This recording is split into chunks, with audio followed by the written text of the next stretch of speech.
Breaking news right now on 10 News at 11. Protests in the Hill City. You're looking at video. We have live team coverage coming up for you for the second night of demonstrations in Lynchburg after a violent riot last night. Good evening, everyone. Another night of unrest across America tonight. So far, 23 states have called in the National Guard, including right here in Virginia. But right away, we want to give you a live look at protests in Lynchburg. We do have a scene right now for you. This is dozens of police officers in riot gear.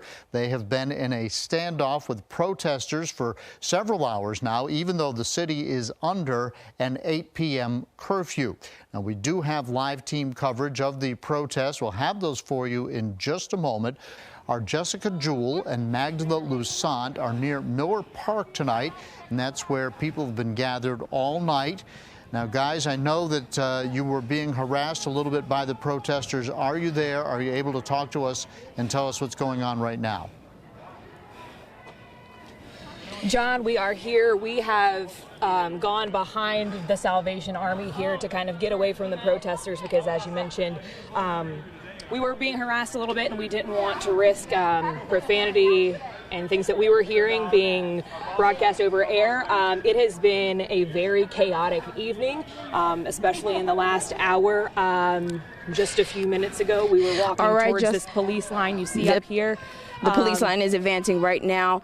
As Jessica was already saying, we got away from this crowd. Police line are advancing. They're coming even closer. People are not listening to the police's commands to go home. This protest did start off peaceful. We were here at 6 o'clock this evening with about 60 to 70 people who were here. You're hearing more of that tear gas. You hear that boom? That's tear gas still popping because people are not listening to the police who are telling them to go home. Remember, there is there is a curfew right now, and it's well past that. It was at 8 o'clock. It's 11:03 right now. Police are still throwing this tear gas, telling people to go home. Again, as I've already said, the protests started peaceful today at 6 o'clock.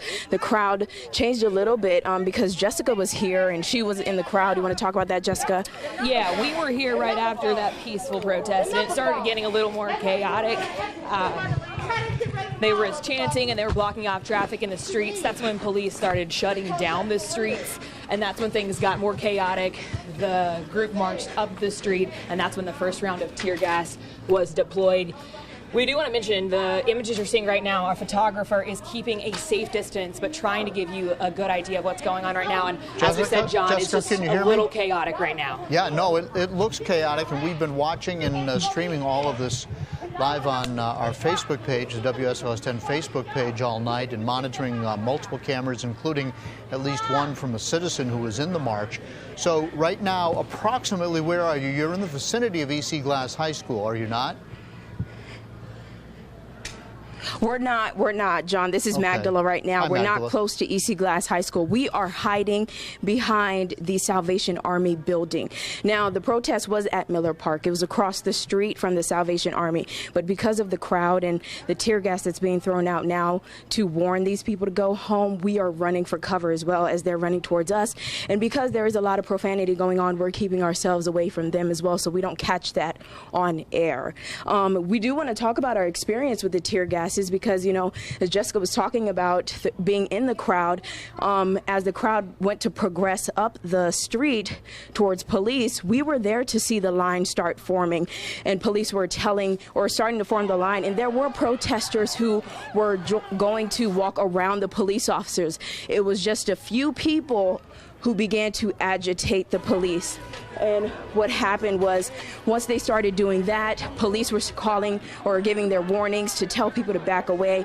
People were throwing water bottles, even fireworks at the police officers. And there were people there who were telling them, don't do that, don't do that. This is supposed to be a peaceful protest. This is supposed to be a peaceful protest. But there weren't people who were listening. And so that's when the tear gases came. And when they did come, we will say we got caught up in the middle of that. It was scary for both myself and our photographer, Jeff Perzan. I know Jessica caught a little bit wind of it at the beginning, and we were talking to each other on the phone. But at 1 minute, we could, the feeling of the tear gas for us, you hear that more of that popping sound. That's more tear gas they're deploying out there. But And Magdala, we do want to mention too, there's live tear gas that's being fired right now. Right. They're trying to disperse these crowds. They've had multiple warnings telling people to go home. And so they're doing these other strategies, employing these other tactics to try to get people to get out of this area. So Jessica or Magdala, whoever can see better. They just fired tear gas again. You can see that. Right. Now, we're seeing that on the air. Sorry, go ahead, John. Yeah, we're seeing that on the air, and we're seeing police at one end of the street, and then we're seeing the protesters. Are you able to tell if the crowd is in fact dispersing, or are they just backing off? Yes. Yes, the crowd is dispersing for the most part. It Yep. has significantly decreased. People are coming into these parking lots where we are right now. Yes. But it seems like a lot of people are finally getting the message and trying to get out of this area. Right, and it's quiet now. A lot of those people, it's not as loud as it was earlier. If you could even hear people in our background, it's a lot more quiet. It might be a few people still lingering right now, but everyone is getting the message to go home. Did the So protesters, it's did very they seem quiet. to have an agenda tonight in terms of trying to get to somewhere, maybe the restaurant or the auto dealership that was vandalized last night? Or was it just a sense of unrest and unruliness? So we do want to mention that there were a lot of police officers in this area, 60 to 70 state police officers, other agencies. They were blocking off all of that access to downtown, so no one was getting in that area. They closed that all down to traffic. So they had to take some different routes in this area that we kind of mentioned earlier. And it's kind of some of the same messages that we have heard before, some of the message we've heard escalating, echoing around the country. Right. And that was the message for today, for most people anyway, was to talk about what's going on in Minneapolis. But unfortunately, that message got lost by a few people who did not want to listen. Even at the towards the top of the street here where you're looking, where the officers might be walking back towards that way, when people got up there and they wanted to keep walking and keep protesting, it was a few people who were throwing water bottles at the police line.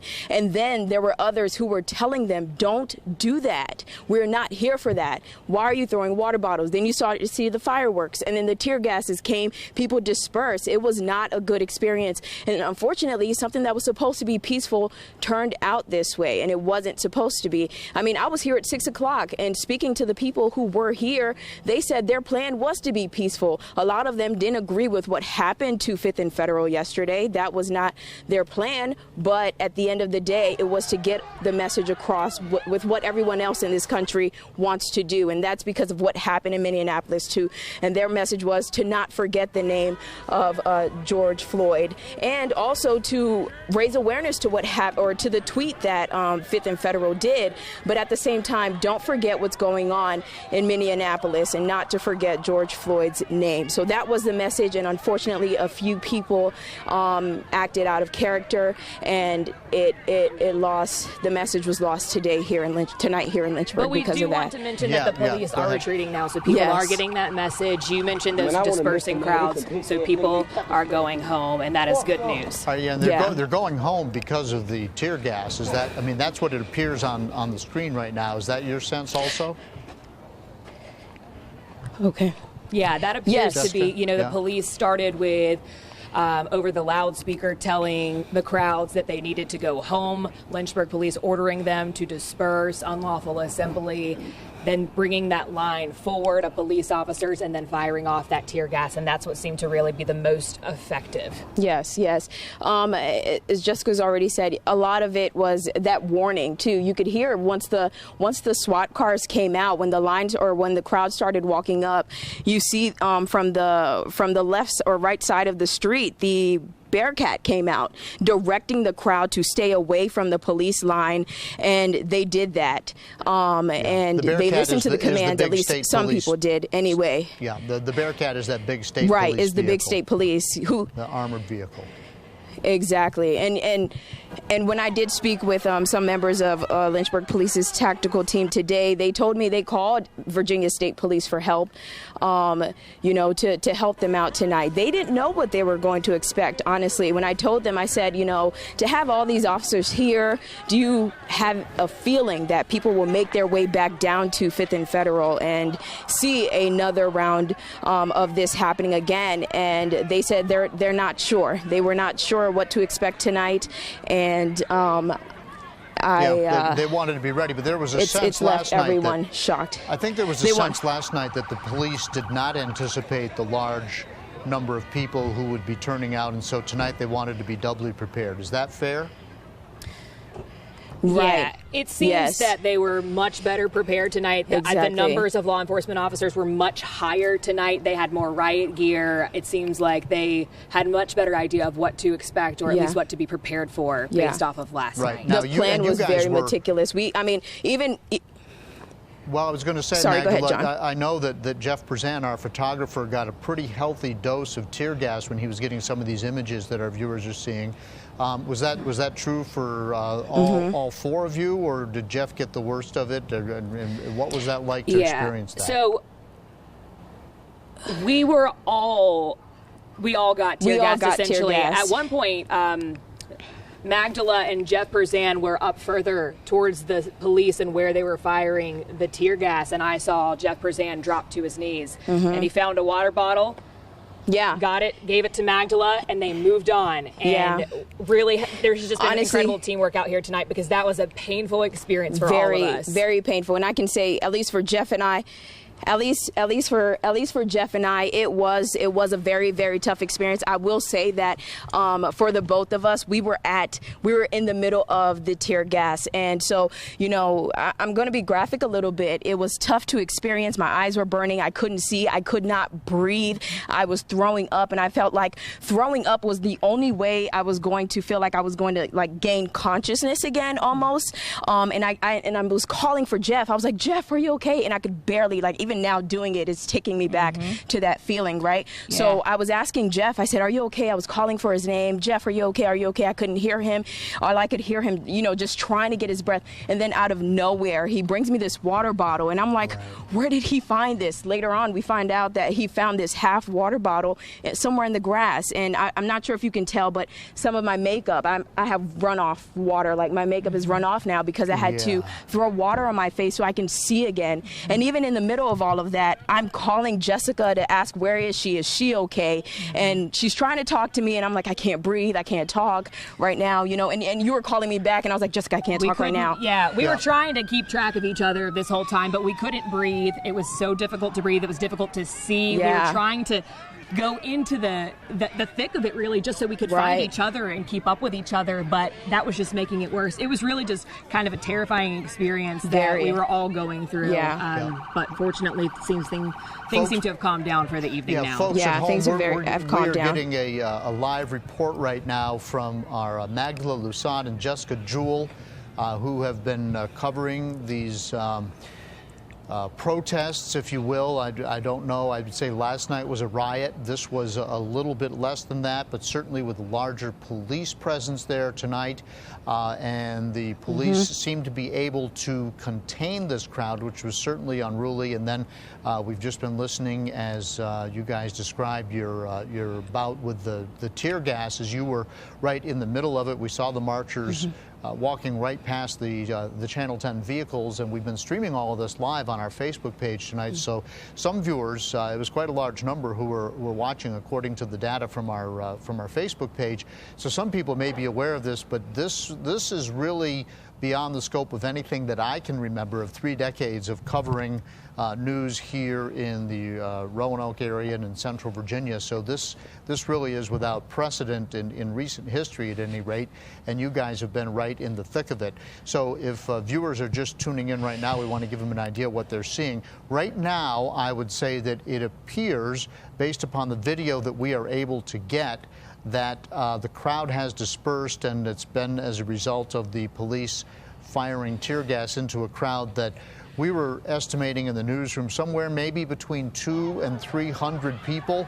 That's an amateur estimate. I'll put that out there. Would you guys agree with that number?